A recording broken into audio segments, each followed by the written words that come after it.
Hi, my name is Nadia Maura. I'm from Samarinda, East Borneo.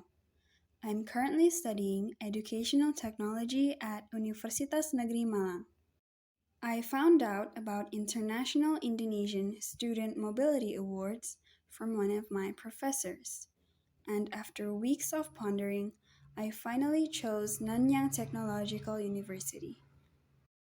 I was very interested in studying in Singapore because I've always heard that the education system is one of the best in the world. Although I took courses that are different from my actual major, I enjoyed each and every one of them. The courses that I took were called Cultural Intelligence, How to Be an Explorer of the World. The second one is Venturing into Entrepreneurship. And the third one is Leadership in the 21st Century.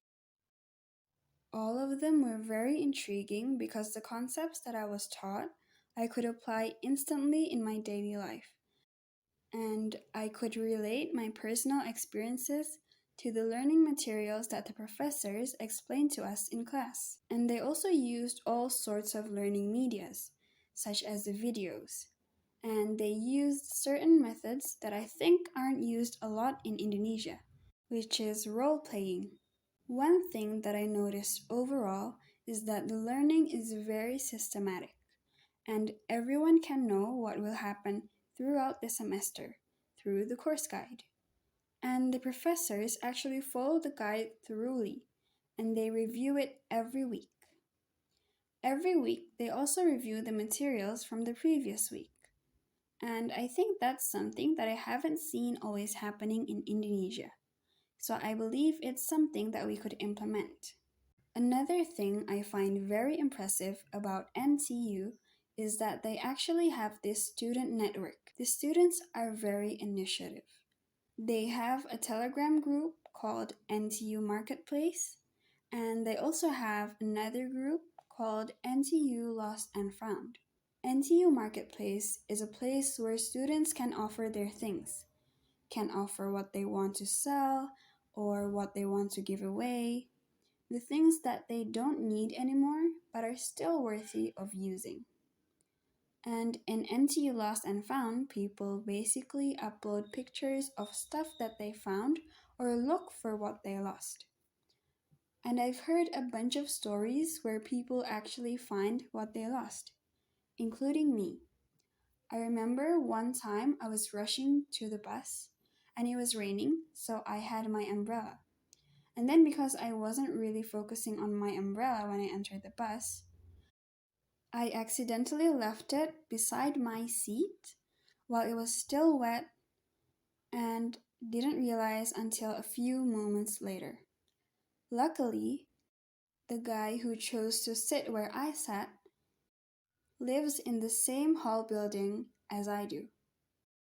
So when I realized I left my umbrella, I immediately sent a message to the NTU Lost and Found group. And then this guy immediately replied to me. Since I noticed that he was in the same hall group as I was, I got to retrieve my umbrella the same day. Thus, I think those things are kind of easy to implement. I believe it's one of the most feasible cultures that Indonesians can adapt to or adopt. Also, one of the best things that I experienced during this journey is the number of friends I gained. Whether it be the ISMA awardees, or the locals, or the international friends or fellow exchange students, I always try my best to build as much as connections as I can. Because I don't really know what's going to happen in the future.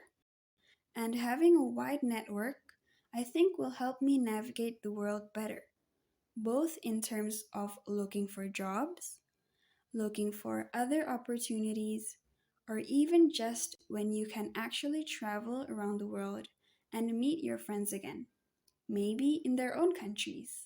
That being said, I'm officially ISMA biased because it has given me a lot of opportunities to build connections that I believe will help me contribute to a greater world. Be bold to go abroad.